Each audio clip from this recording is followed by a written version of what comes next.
Number one, just at a high level, caveat that do not try this at home without professional advice, because there are a lot of details that we can't cover. We can't cover them in a one-page or two-page blog. We can't cover them today without bogging the whole thing down. But the second item is what you might have heard at a cocktail party 5 years ago might not still be true. There have been some significant changes recently. Most notably in the reporting, the transparency of information. The IRS is hiring a lot of people to share information and collect information for foreign people. So heightened transparency. Another key area, online banking and banking in general has just become a lot more difficult. Trying to get paid when you're offshore, setting up a bank account.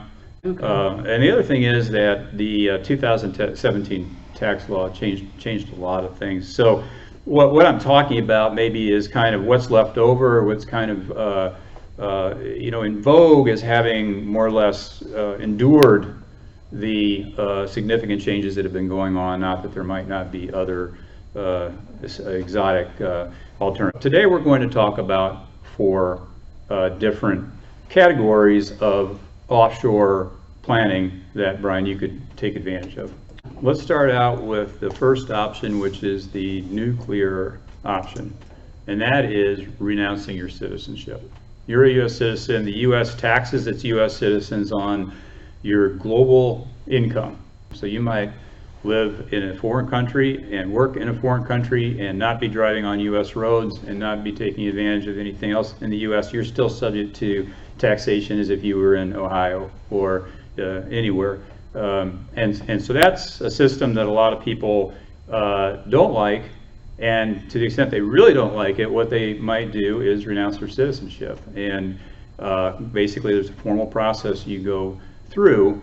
The U.S. TaxNet web is very sticky. It doesn't let you out easy, and there can be significant taxes, what are called exit taxes, to effectively break out of the gravitational pull of the U.S. tax force, which is why, on average, only 5,000 people a year renounce their U.S. citizenship. And the IRS publishes a list of those people. And it includes children, it includes accidental Americans without much connection to the U.S. in the first place. They happen to be born overseas to U.S. citizen parents, but they're going to stay out there forever. So they decide why incur these liabilities, why have the obligations if we're not enjoying the benefits. So they cut ties. But again, it's a very onerous process.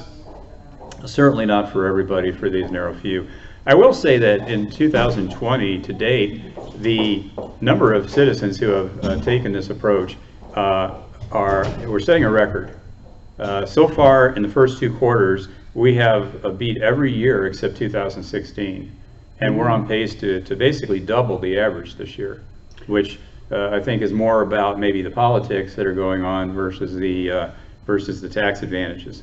But that's the big thing. That's the big nuclear thing. So that's the number one option I can have would be renouncing citizenship and take up citizenship somewhere else.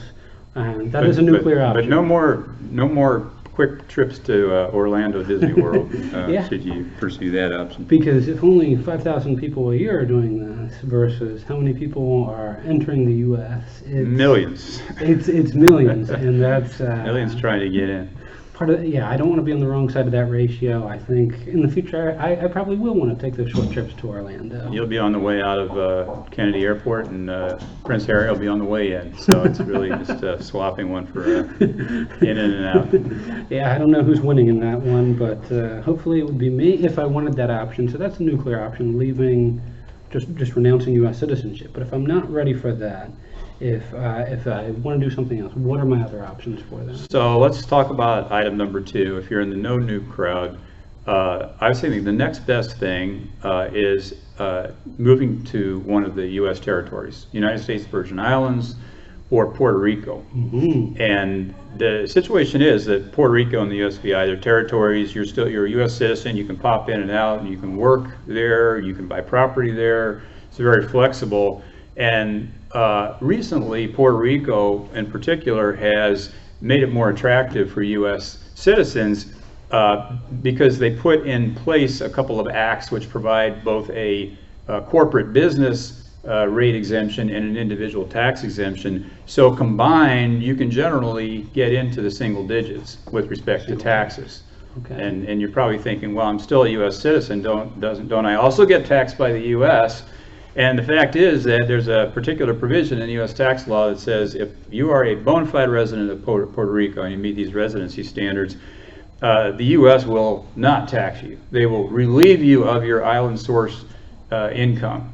Mm-hmm. So if you still have U.S. source income, that's still going to get taxed in the U.S. But to the extent you have island source income, which is a fairly broad category if you're living there, and you're paying tax in Puerto Rico on that income, even if it's only 4% or 10%, then the U.S. says, hands off, we're not going to tax you, and that's your final tax liability. According to the statistics provided by Puerto Rico, only around 1,200 people have taken advantage of these or qualified for these incentives in the last 6 years that the program's really been alive.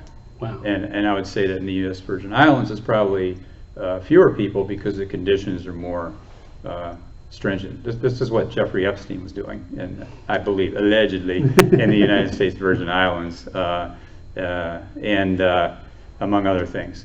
Okay. But a small number, you have to have the right fact pattern. There's really good. We'll link below to a YouTube channel put on by a couple of guys who moved their business. It's a photography business from online photography business from Charleston, South Carolina, down to Puerto Rico. They have a YouTube video about we're going to do it. They have a YouTube video that says we did it, and they have a YouTube video that says 1 year later, here's what it feels like. And it's called Fstoppers, but we'll link it down below. It's really very much insightful in the challenges. They talk about a lot of things. They talk about the weather. They talk about crime. They talk about having to go to the hospital. They talk about banking. They talk about all the real practical windsurfing. They talk about all the important stuff for someone considering this alternative, and a lot of people do consider it. Okay. So that's if I wanted to move myself down to Puerto Rico there, but now with my company, if I wanted to move just a company down there, would that be different? How would that play out? Yeah, so I'm going to steal a line from another guy that I watch a lot of his videos. It's Andrew Henderson. He's a nomad capitalist. He's put close to 1,000 videos that talk about all kinds of living overseas, investing overseas, buying real estate overseas. And in fact, Andrew renounced his U.S. citizenship, and he talks about it in a lot of detail. And so you can kind of understand what that means from a very practical standpoint. Watching his videos on the subject, he's got a video on Puerto Rico. But he has a saying that gets to the point of what you're talking about.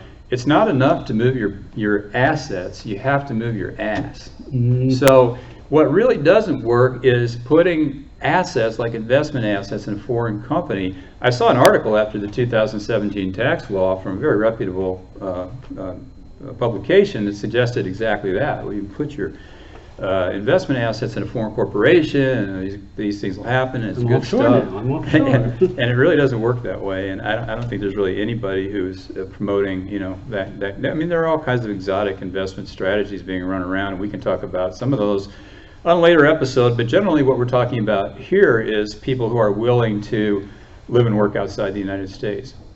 Which brings us to the third category of how you can take advantage of tax laws through moving offshore. And that is something I did. I lived and worked in Singapore for 2 years. And if you work outside the United States and you establish a certain amount of residency outside the United States, spend a certain amount of time outside the United States, you can exempt around $107,000 of salary or self-employment income this year. So it was a nice deal. Back then it wiped out all my income. And that's an advantage to anybody. And there are many hundreds of thousands of people taking advantage of that every year. Yeah, I mean, particularly now with people, with myself and others, the digital nomad, being able to live in other places but still work for the U.S. companies we've been working for. Yeah, I saw a statistic that said last year, 31% of workers had worked remotely, worked from home, and now it's 62%. And you're always going to find some people that have to work in the factory or the store or something like that. So I think it's amazing how much we've learned you can be anywhere. And what's interesting is that the barrier to this idea is really not from a tax standpoint. It's like, who's going to let you live in their country for that, indefinitely? And what's interesting is Barbados came out with this new regime. It's called a welcome stamp, and they will allow you to live and work in Barbados for up to a year for $2,000. And if you want to bring your family, it's an extra $1,000. And it is I pulled, I was on my phone 2 nights ago, and I pulled the application up on my phone, and I could have completed it on my phone. It's that easy. And they're getting, hurt in the tourism section. This is their idea. If your business or your employment is $50,000 or more, come on, we'll let you live there. And it's not just there. I mean, Belize, there are other countries that you can go to. You want to go to a low tax country if you're doing it for tax reasons, because why, you don't pay U.S. tax, but then you pay a bunch of foreign tax. But some place like Barbados, they're not going to tax you for the time you're there. So it is a very interesting concept that opened up in July of this year that check it out, apply, Brian. You'll be on there, yeah, I'm on the looking at ground. that because the e-residency kind of things that Yeah. Barbados, that Estonia, that those places are offering for someone like myself, it is appealing because you get to see different sites around the world, still work for that U.S.-based company, and enjoy the tax savings, hopefully, if done right. Yeah, I think you can kind of dip a toe in the water. I mean, the Puerto Rican application, I understand, and watch the Fstoppers, takes like a long time to get done. You have to have potentially a lawyer or a government notary. But the Barbados thing is quick. You find out quickly. You can run on down there. You have to do some COVID testing at the border, but it's common sense stuff, and you try it out. If you feel like you could be a good digital nomad, that this is something that could work for you, watch a few of Andrew's videos and you decide, I'm in, there's no better way to try it out than to spend that year in Barbados. So the fourth option is not a tax exemption option, it's more of a tax deferral option. And there are still some opportunities. We talked about what you wouldn't use a foreign company to do, which is just stuff investment assets in it. But if you have active business, even if it's your personal consulting, so I looked at it and I said, well, I'm going to go continue to consult.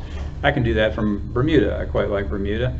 I will, but you have to have a work permit, and you have to set up a company, and that's expensive. So it's not, you have to have the size to make it work. I really didn't have the scale to do that, nor enough interest to make it work. But if you do have a highly profitable business activity that has portability in it, and you decide, I'm not going to renounce my citizenship, I'm not moving to Puerto Rico or USVI, and I can't find, 1 year is not good enough for me, I really want to hit the road, and or I have other people that want to work for me overseas, and I can have manufacturing. I've got one client's manufacturing some U.S. citizen, but he's got people in India making products, selling them around the world, and he has that in a foreign corporation. And I liken it to like a stretch IRA. You basically have an amount of income. You don't pay tax on all the income. You pay some tax on it